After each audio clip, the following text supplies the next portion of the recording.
Rashid Khalidi, thank you so much for joining me on UpFront. It's a pleasure, Mark. We've been witnessing a genocide in Gaza for over a year now. Israel has killed tens of thousands of Palestinians, with some estimates suggesting the numbers are considerably higher. Over 1 million people have been displaced.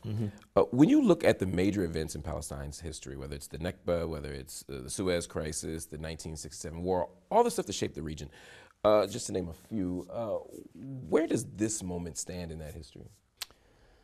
Well, this is a continuation of some of those things. It's a continuation of the Nakba, of ethnic cleansing. But it's actually worse than any of the episodes that I can think of. A larger part of the Palestinian population was displaced in 1948 during the Nakba. But what has been done during this genocide in terms of the punishment that the civilian population is being exposed to is actually worse than any phase that I can recall of Palestinian history. Wow. You mentioned the Nakba. You were actually born in 1948. I was indeed. The year of the Nakba. More than 700,000 Palestinians violently expelled from their homes for the formation of Israel.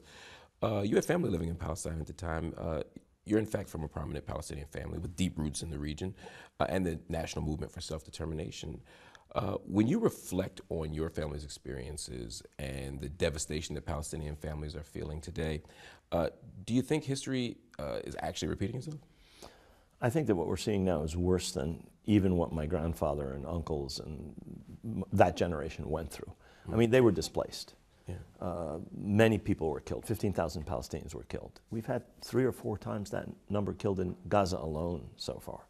So it is a continuation, but I have to say, I think it's in some ways even worse. Why? Why worse? Is it just the sheer numbers?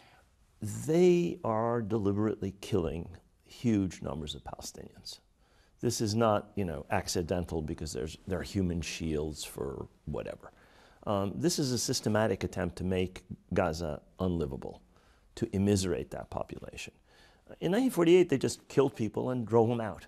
And, a massacre here, a massacre there. I'm not trying to minimize the horrors of 1948, but there were only 15,000 people killed. When the bodies are dug up from under the ruins of Gaza, the number that you quoted, tens of thousands, is going to be a fraction of the number killed. We don't know, and we won't know for a very long time. And the conditions to which the Palestinians have been subjected, this 1.5 million, almost 2 million people displaced again and again and again and again. I mean, this is unprecedented, even in Palestine's history. You said the goal is to make Gaza unlivable. What's the end game there? Is it just resettlement? What's the goal? What can you imagine the calculus is there? I mean, we know from the beginning of the war that the original objective was to kick as many people out of Gaza as possible. And to the disgrace, the eternal disgrace of the United States, the American Secretary of State went around to Egypt, Jordan, and Saudi Arabia and tried to get them to take people that Israel would drive out of the Gaza Strip. So the original objective was ethnic cleansing of as many people from Gaza as could be removed. What they're doing now is apparently clearing the northern part of Gaza, driving out as many people from there, turning it into a, right now, occupied zone, and possibly later into settlements. We don't know. So I think that there's ample evidence from what Israeli leaders said, and from what the U.S. government, the Office of Management and Budget put into the appropriation bill for Israel that was actually passed, which included money for resettlement outside of Gaza. So the United States was going to help them to do this. We know that. That was the original goal. Now, they couldn't do it because Egypt wouldn't play along and Jordan wouldn't play along. But within the Gaza Strip, they seem to be forcing people into smaller and smaller areas. And again, that's what they did in 1948. They pushed as many people out of the area that they took during the 48 war. And that's what settler colonial projects always do. I mean, look what was done in North America, pushing Native Americans into smaller and smaller areas, the ones who weren't killed in the process. Another piece of this is Lebanon. I mean, you, your wife, your children lived through Israel's invasion of Lebanon in 1982. How does that chapter relate to what we're seeing today? I mean, there's similarities. There's an American green light. There are American resolutions, there are American vetoes of resolutions in the Security Council. The use of American weapons. I mean, there are a lot of similarities. Israel wasn't trying to colonize South Lebanon. Israel was trying to drive the PLO out, and Israel was perfectly happy to put militias, Lebanese militias, which had armed and trained and organized and directed into refugee camps, as they did in Sabra and Shatila, to kill Palestinians. I mean, we know from discussions that were revealed between Israeli generals and Sharon and leaders of these militias that the idea was to empty the refugee camps. So there are some similarities. On the other hand, 19,000 people were killed, most of them civilians, in 1982. I mean, we're probably well over triple that number right now. And the end game now? I think it's a moving target. They're going to get away with as much as they can. They're going to try and, in the Gaza Strip, empty as much of it as they can, of its Palestinian population, and take control of as much of the land as they can. In the West Bank, they're going to try and, again, squeeze the Palestinians into as small an area as they can and continue with this rolling annexation that's been going on basically for 57 years. The Israeli right has talked a lot, they've been a lot more vocal, I'll say, about this idea of greater Israel, maybe than I've ever heard before. If that goal were realized, we'd be seeing Israeli control of parts of Jordan, Iraq. I mean, Lebanon. How likely is that we'd see something like that? I don't think it's very likely, but it's true. There are leading figures in the government and in the settler movement, which sort of runs the government, or at least it seems to take the lead in pushing the government where it wants. Talking about from the Nile to the Euphrates, we haven't heard that language almost ever in the last, I don't know, 50, 40, 60 years. I don't think that's particularly realistic, frankly. I think they may have the intention of effectively taking over parts of South Lebanon, or controlling parts of South Lebanon, controlling it with fire, preventing the return of the people who they've driven out. Nothing is outside the realm of possibility, as long as the United States bankrolls it, arms them, and protects them in the Security Council from any sanction. Well, one thing that can always help minimize the harm, or one thing that can mitigate some of the damage, is the international community. If the international community plays ball, so to speak, if they police Israel's actions, things can get better considerably faster. I mean, how much faith do you have that the international community will move differently? I mean, part of the problem is that countries don't think that they dare cross the United States on this issue. I mean, if European countries would stand up on their hind legs, even if not all of them will, if a number of European countries would stand up on their hind legs and sanction Israel, say we're going to break our political cooperation agreements, we're going to stop allowing goods produced in the settlements to enter the EU, we're going to prevent Israeli, which many European states just did, we're going to prevent Israeli officials who have been issued with arrest warrants by the ICC from entering our territory. Britain has done that. Netherlands has done that.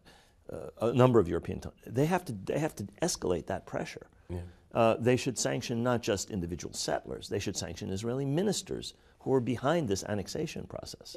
They could easily do that. We're seeing some signs that might be happening now. The International Criminal Court recently issued arrest warrants for Israeli Prime Minister Benjamin Netanyahu, as well as his former defense minister, Yoav Gallant, as well as Hamas's military chief, accusing them of crimes against humanity.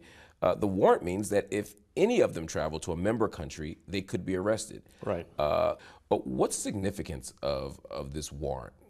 I mean, outside the little bubble in which Israelis have been, sequestered, their media just replays what the government wants them to hear. And outside the bubble of American politics and a lot of the mainstream American media, everybody in the world has been, I think, affected by this. They realize that international instances are saying what a lot of us have been saying for a while. These are war crimes. And I think that's going to very severely affect Israelis sooner or later.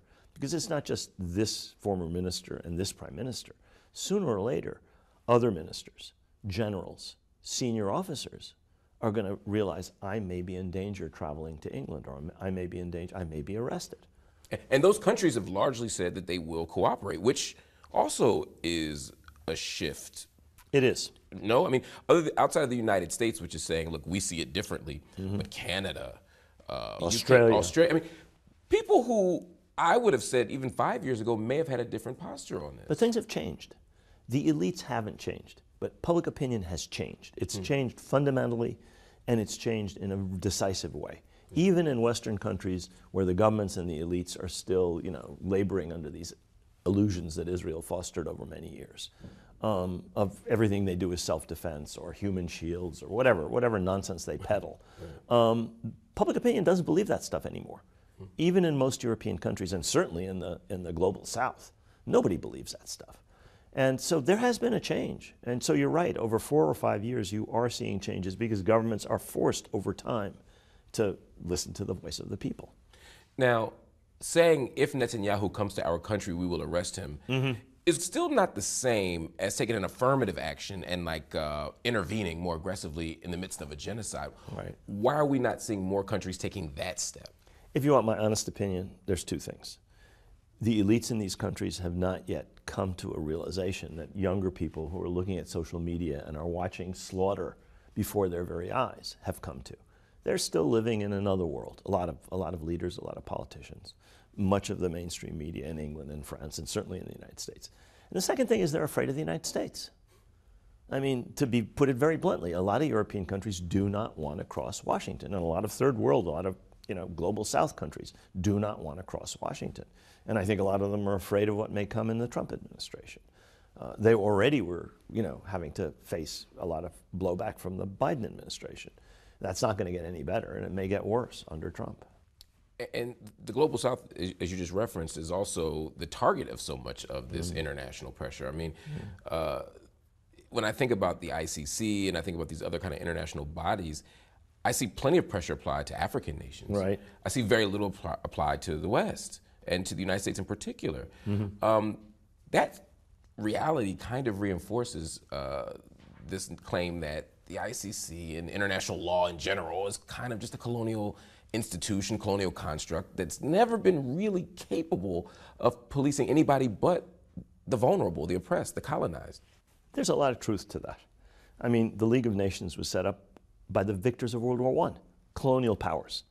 They weren't administering, justice. They were administering colonial justice. Woodrow Wilson's 14 points and Lenin's talking about self-determination had no effect on the League of Nations. The colonies stayed colonized. With the exception of Ireland, nobody liberated themselves in the colonial world from World War I to World War II. So all of that body of international law that grows out of the League of Nations. And the same thing is true, is colonial law. And this, to some extent, that's true after World War II. I mean, who puts together the United Nations? The victors. So what do we do? I mean, the U.S. has never been held accountable for what happened in Iraq. Right. We could make the same argument for the UK. I mean, nations are not being held accountable for extraordinary war crimes. Right. If international law is not the mechanism, or the international courts aren't the mechanism, what can happen? Well, I agreed with you that much of this is what you could call colonial law. That's right. That's true. Or the law of the victors, if you want. But that doesn't mean that it's not usable by the victims, by the colonized peoples, by the peoples who liberated themselves and are still, under the influence of the old colonial powers or the United States or whoever it may be. You can use it. It can be used. I mean, you can see right now the impact of the International Criminal Court's arrest warrants. There are ripple effects already starting all over the world as a result. People are feeling emboldened. People are feeling, well, here's an international instance that actually ratified and agreed with what we feel, that these people are war criminals, that what they're doing is abominable, that this is genocide. And so I think it's important to encourage people to continue to put pressure on the powers that be, whether their own elites or the United States and Israel. Speaking of the United States and Israel, I mean, that alliance itself is a complicated one. Lots of debates about why it exists and how durable that relationship is, how breakable it is, maybe. It seems that without the United States, this thing would end very quickly. I can't imagine Israel could continue to prosecute a genocidal war without U.S. support. Maybe a few months, some The Israeli press has said they can't go on for more than 3 or 4 months without these constant shipments of ammunition and resupply and new tubes for the artillery and for the tank guns. I mean, that's what they say. And that's undoubtedly true. The United States is a participant in this war. It's not just that American officials, according to the New York Times and the Washington Post and the BBC, are helping the Israelis to kill leaders of Hamas and Hezbollah. It's not just that American troops are on the ground with anti-aircraft and anti-missile defenses. It is that the whole war machine would grind to a halt within a matter of months, according to what the Israelis say their military says. So the United States is a direct participant, in addition to which the Security Council would immediately adopt a resolution forcing Israel to stop, were it not for the U.S. veto, which I think has been applied 4 times in the Security Council since this war began. So the United States is an active participant in this war. But why are they so committed to this relationship? Why do they not pull out? I mean, we spoke to political scientist John Mearsheimer, and he argues that the U.S. commitment to Israel stems primarily from the influence of the Israel lobby, which works to shape U.S. foreign policy in a pro-Israel direction. But others say it's the other way around, that the U.S. has much to gain from having a kind of staunch ally, that it's a strategic motivation rather than the lobby issue. What's your perspective? I mean, I respect John. He was a former colleague, he's a friend. And I think he's right about the lobby, but only up to a certain extent. It's really clear that for a lot of American military officials and strategists, they see, first of all, they're interventionists. They believe in force. And Israel is a tool in that arsenal. During the Cold War, it helped the United States to beat down Soviet proxies, defeating countries armed by the Soviet Union. And in Cold War, you know, that black and white, you know, zero-sum game, that was an advantage to the United States. And that was the anchor of the strategic aspect of the American-Israeli relationship. And the United States is at odds with Iran. And so Israel is seen as a potential ally in that. Now, I would argue the Israelis are trying to drag the United States into a war with Iran that the United States doesn't want, that most American strategists, leaders, military officials know would be a catastrophe. It would also be an election loser. Anybody who gets the United States into a war with Iran will lose the next election. Absolutely. Yeah. I mean, the Iraq War proved that wars in the Middle East, as did Afghanistan, are extremely unpopular with American public opinion. So, to get back to your basic question, the strategic thing is part of it. The other thing is, think about it. Going back to Woodrow Wilson, where was the support for the Palestinians? Where were the Palestinians? They didn't exist. There was none. Where was the support for Israel? It was robust among evangelicals, in the Jewish community, among politicians. From Wilson right up to the last decade or two, there was no support whatsoever anywhere in American public opinion for the Palestinians. They did not exist. Now that's changed. Most Americans oppose this war. Democrats, Republicans, independents. Most Americans want to stop U.S. arms shipments to Israel. Most Americans detest Netanyahu. I mean, there's poll after poll after poll that shows this is a solid trend over the better part of a year. This is new. The politicians have still not, you know, begun to bring this into their calculus. That's super interesting. The shift toward a kind of public critique of Netanyahu obviously can be helpful. Yeah. But is there a danger in the focus being on the particular regime as opposed to the system and structure itself? Absolutely. I think you hit the nail on the head. The problem is not Netanyahu. Netanyahu has a government that includes politicians from 3/4 of the way or halfway across the Israeli political spectrum. And what he is doing is popular in Israel. If it's not Netanyahu, it's going to be someone else. This is a popular war in Israel, in spite of Israel's losses. What the settler movement has been doing has met almost no pushback inside Israel. So if Netanyahu were to disappear tomorrow on criminal charges or lose a no confidence vote, I don't think very much would change, frankly.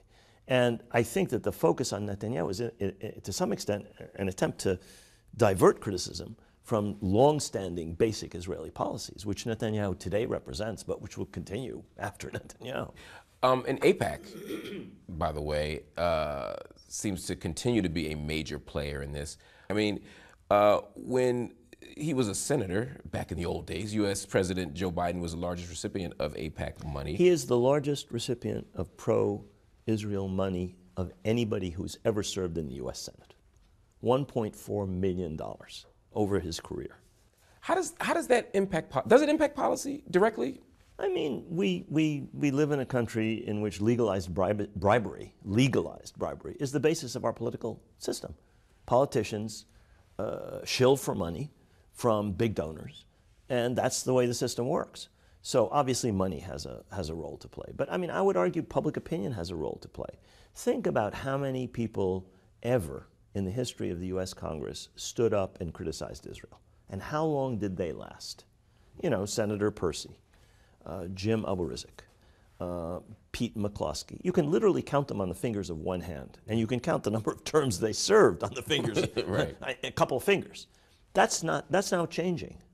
I mean, you had 19 senators who had the courage to stand up and call for a halt to arms sales to Israel. That's unprecedented. There has never been a bloc in Congress of people with the courage to stand up to AIPAC and the courage to represent what most of their constituents actually believe. That's new. But you're right, the power of AIPAC is still there. I would argue it's diminished, but it's still there. It's still quite formidable. You mentioned the senators standing up, asking for an end to arms sales. Now, these are conditional demands, right? Right. Like, as long as there's a genocide in Gaza, we want you to stop the arms sales. The Correct. next step would be, hey, let's just dismantle this relationship. That's a much harder. I mean, I would take halting the arms sales, frankly, given this genocide, as I would take that as a win. It's time for this whole relationship to be re-examined. But this is a terrible moment. People are being slaughtered by the dozens every single day by American weapons in violation of U.S. law. They're basically engaging themselves in criminal activity in violation of U.S. law by allowing American weapons to be used in the way that they're being used, not for defensive purpose. I mean, how does killing 500 people meet any definition of to kill one Hamas leader or one Hezbollah leader, meet a definition of defensive purposes? How does starving the population of Gaza and preventing the 400 or 500 trucks that should be going in every day not meet the definition of this is a violation of U.S. law in terms of preventing humanitarian aid? I mean, there's no way that this stuff is not a violation of U.S. law. These people are actually all criminals in terms of U.S. law. So if it's illegal, it should be treated as such. right. I guess what I'm struggling with is if it's violating our own domestic policies and it's clearly unethical and it's clearly not bringing this quote unquote war to any kind of halt and it's wildly unpopular with the American people, why are Democrats willing to die on this hill? Why? It seems that Joe Biden, Kamala Harris both may have lost the chance to be president in next January precisely because they wouldn't push back against these policies. Why? Why is this happening? You know, it's a tough question, Mark. I think that part of it really has to do with the fact if you look back at other wars in which the United States was involved, the Vietnam War, the Iraq War, it took a really long time for public opinion that had turned overwhelmingly against these wars to finally force the politicians to change what they were doing. Yeah. And it's going to take a while. This has been a year and we're in our 14th month of this war. It's still going to take a while. These people have dug on positions and believe things that the Israelis say that are not going to change very quickly. It's going to take intense pressure from below. Politicians are usually good at self-preservation. Yeah, but you take any important measure that majorities of American people are in agreement on, you know, something to do with health care or something to do with abortion. And the politicians will just go against that because there are other interests at play, the big pharma, the military-industrial complex. I mean, we talk about AIPAC as if it's the only lobby. It's not. There are a lot of other people who want to keep wars going, including the people who sell weapons. That's fair. And those folks have factories in almost every state, and they have unions that are working with good jobs in those factories. So there's a whole range of vested interests behind keeping this war going or keeping all wars going. So if the U.S. is so beholden to those interests and so incapable of being an honest broker, is it time for someone else to step in? Is there another nation that could step in, whether it's China? I mean, they successfully brokered a deal between Iran and Saudi Arabia last year. I mean, is there someone who can do something here? There should be. I can't think of any country that fits the bill. The United States has just monopolized what it calls peacemaking or a peace process for decades and decades. And as you might have noticed, there's no peace. Yeah. So it's mainly been process and not peace. And the United States has jealously guarded the right to decide on whether there will be a peace process, whether there will be a ceasefire. I mean, they'll veto a resolution if they don't like it. And they've done it, as we just saw, again and again and again. So I think it's time for other actors to push their way onto that stage, whether it's the EU or part of the EU, whether it's Russia, whether it's China, whether it's India, whether it's Brazil, it doesn't really matter. Whether it's a group of them, somebody has to stand up to American policymakers and say, you people aren't bringing peace. We want to have peace in this region. Our stability, for example, in Europe, European stability is affected by this in ways that it doesn't affect the United States. It's close to them. It's far away from us. They should assert themselves more. It affects China. It affects India. It affects everybody. I want to talk to you a little bit about public opinion, because I think there's been some, as we've talked about, some changes.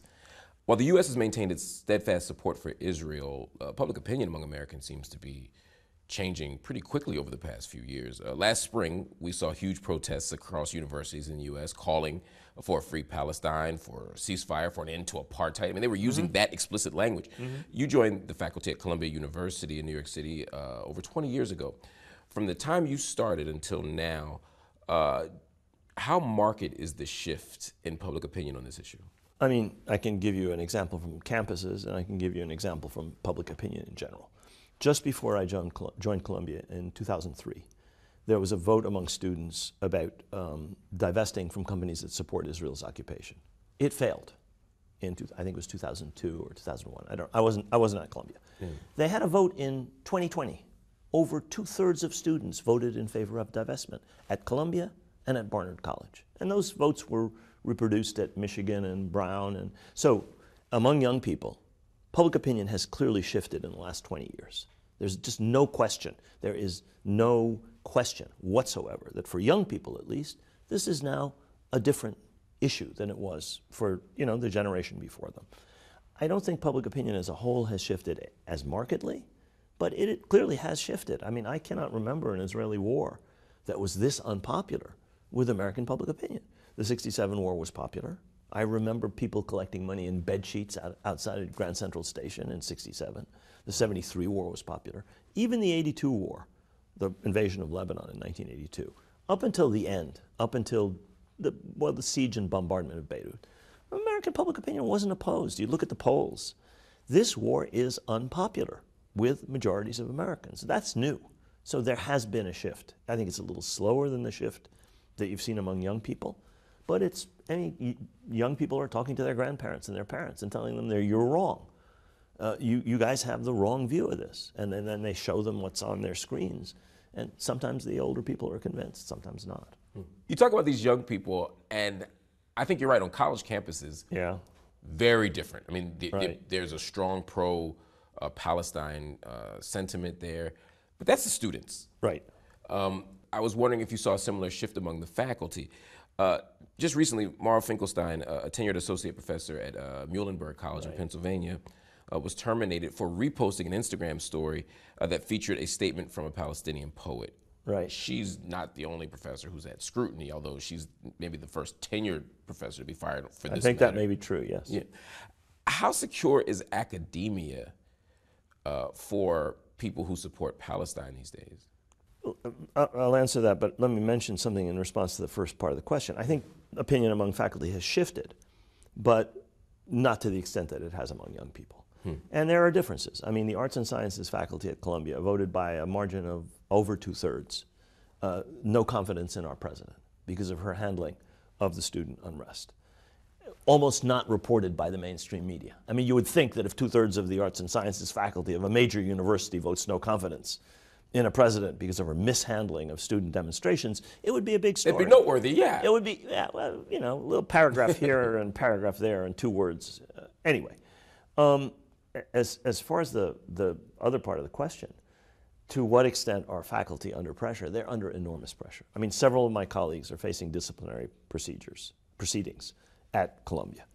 Lots of staff are under pressure. Staff have been fired. Yeah. Contingent faculty are under much greater pressure, non-tenured faculty, graduate students.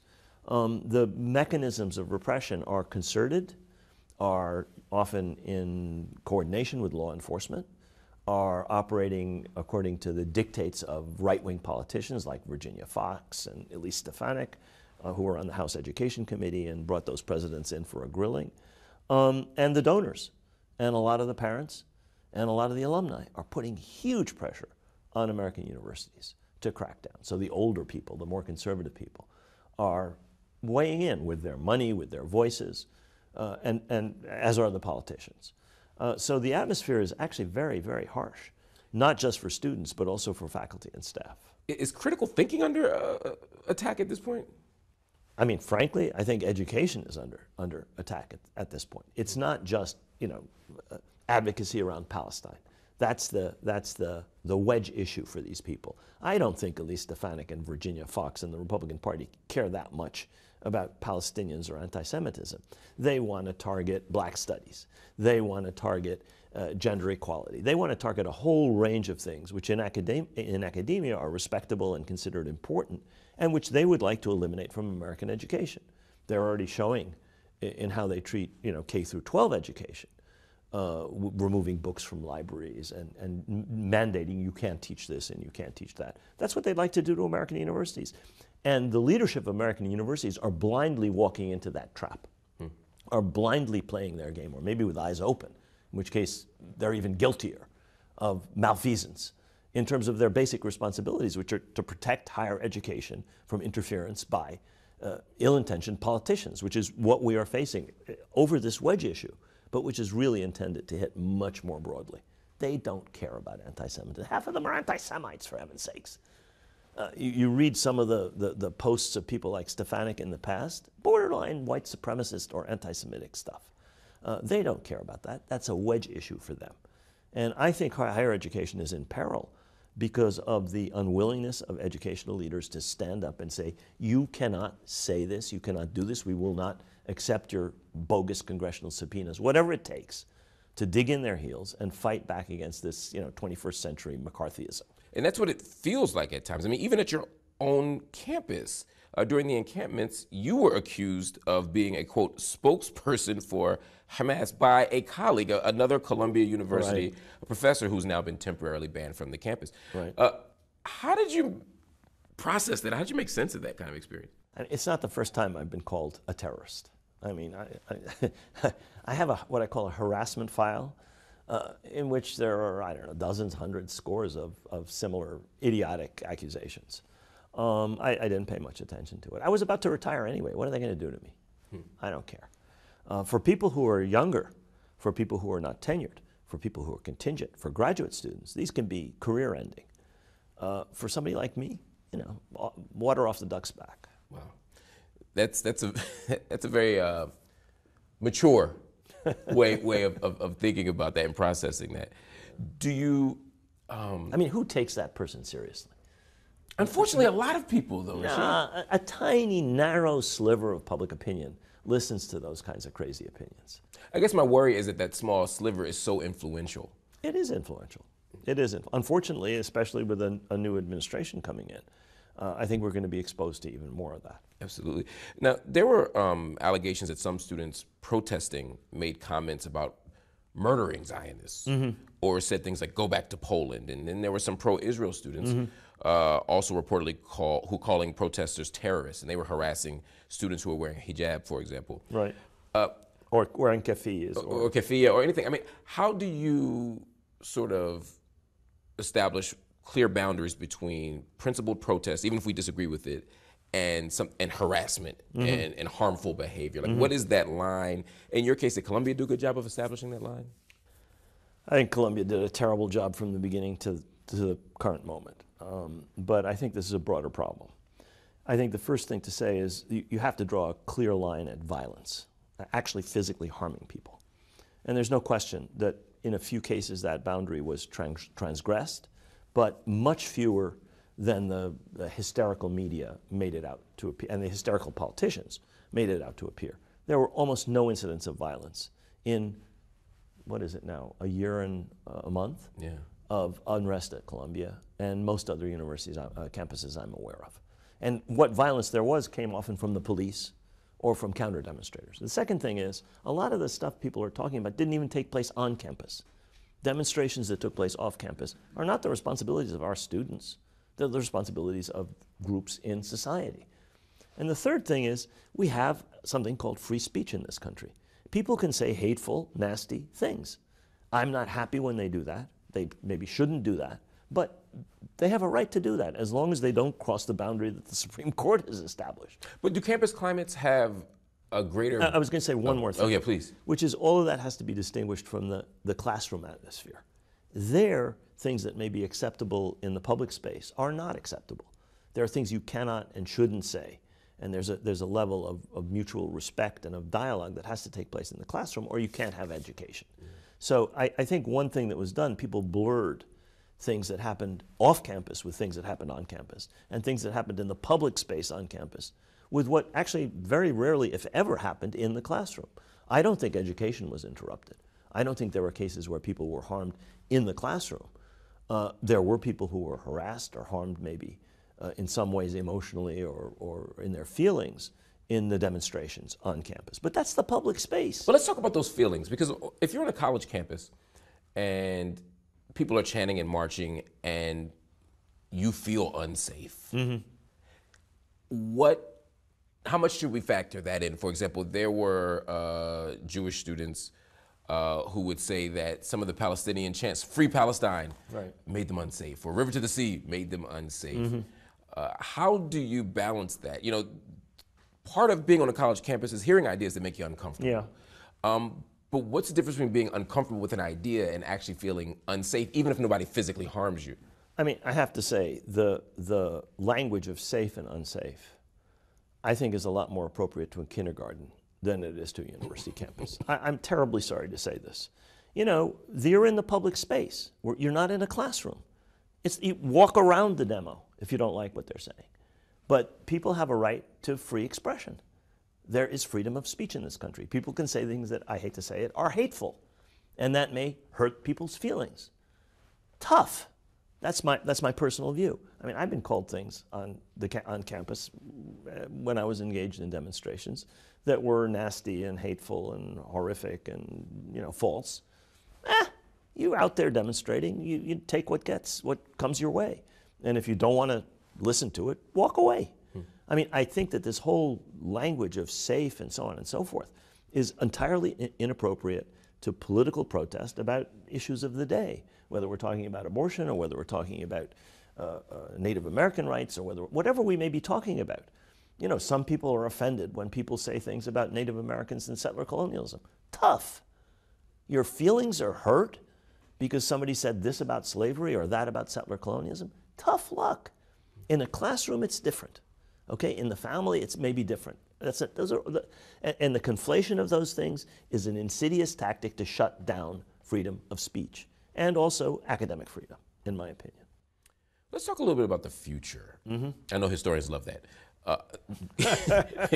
You talked about how in Palestine, quote, there is no unified leadership or collective strategic vision. Why?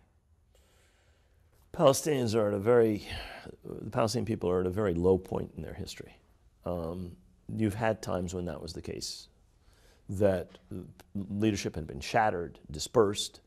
The Palestinians were politically disorganized. They had no strategic aims, collective, unified consensus strategic aims. That was the case in the 50s into the 60s. And it's the case today, unfortunately. The direction that the PLO took in terms of negotiating and establishing the PA proved to be a failure. It did not produce self-determination. It did not produce an end to settlements and colonization. In fact, it made things much, much worse. And Palestinians are groping for a new leadership, for a new path, for a new strategy. And we're going to go, I'm afraid, maybe, I say the job description of a historian does not include predicting the future. I don't know what's going to happen, but I think we may be going through a very rough patch that may continue for a bit. I just don't see alternative leaderships yet developing. I don't see a consensus developing about a way forward. And I think you need that.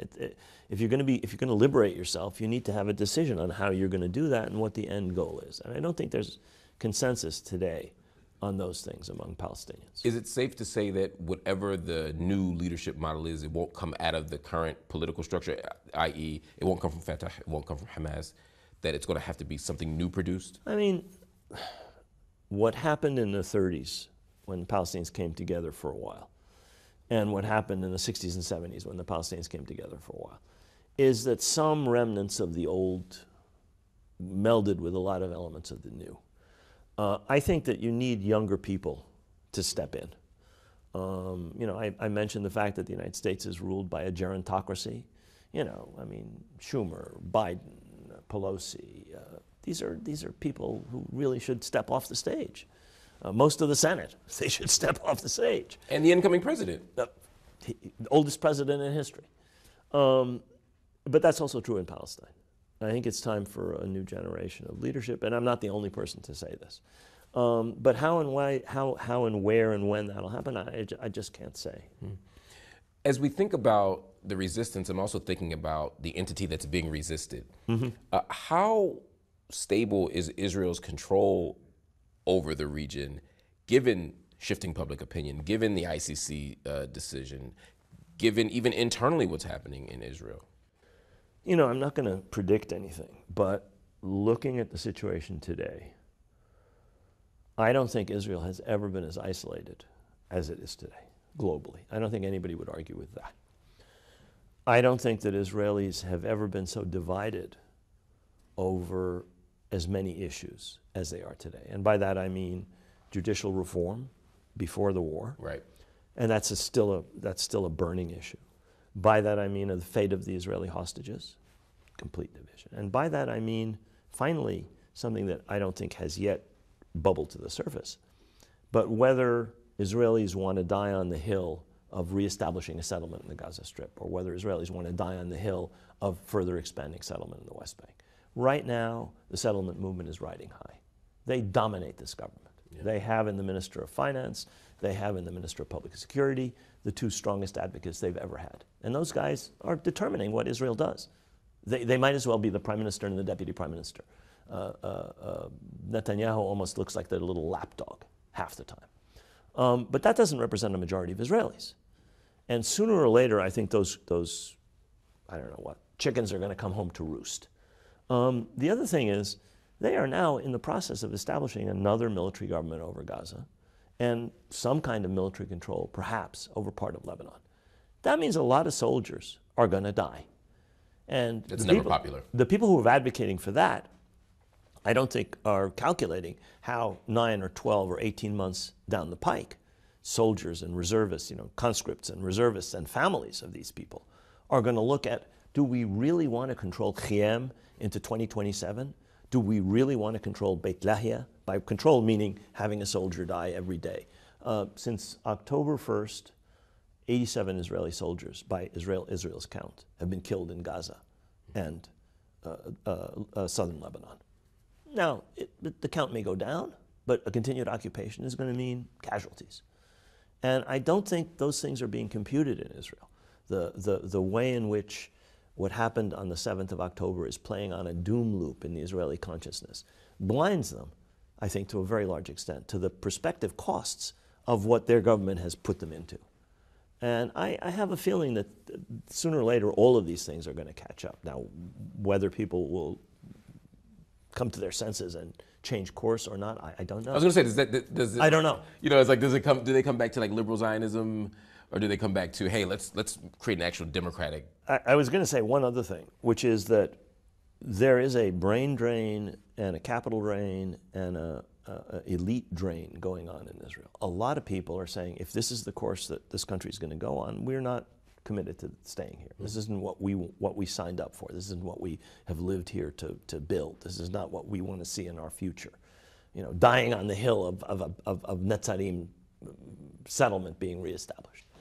And I think that's going to have an impact too. You know, Israel is a biotechnology giant. Israel is a high-tech giant. Israel is a military security giant.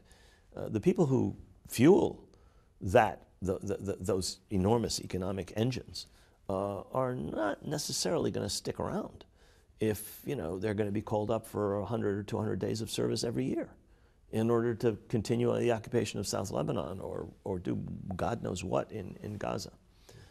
So there are a lot of things that I think Israelis are going to have to face in the coming years. Will they turn back to liberal Zionism? I don't know what they're going to do. I mean, what they sooner or later have to realize is they cannot rule over another people. It never worked in the past. Decolonization always happens sooner or later. And they have to give up their addiction to force. I mean, there's an Israeli adage, if force doesn't work, use more force. Well, it hasn't worked very well, and it's not working, and it's not going to work. You can kill and kill and kill. You can take out level after level after level of leadership, and they've been doing it for decades. And they're in a worse situation today than they were decades ago when this policy of assassinations and this policy of killing civilians in order to prevent them from supporting insurgency and resistance started. It never worked for colonial powers like the British, who taught the Israelis everything they know, and it hasn't worked for the Israelis. Will they come to their senses? I don't know. Well, if they don't come to their senses, what does this all mean for Palestinians? It means a lot of death. It means a lot of suffering. It means continuation of rule by this awfully oppressive power. That's what it means for Palestinians. And I think that's what many people are scared of, that while internal Israeli society is hemming and hawing and protesting and figuring it out, and while the global community is still sitting on its hands to some extent, right, there's a genocide happening. There's a humanitarian crisis happening. Again, I don't want you to forecast the future, but I mean, what you just pointed to is my problem. In the long term, I see that this project is, quite seriously challenged, threatened. The whole Zionist project, the idea that you can implant a Jewish state in an Arab country without that coming back to haunt you in the 21st century. I mean, Tony Judd said it. If they had done this centuries ago, they might have gotten away with it.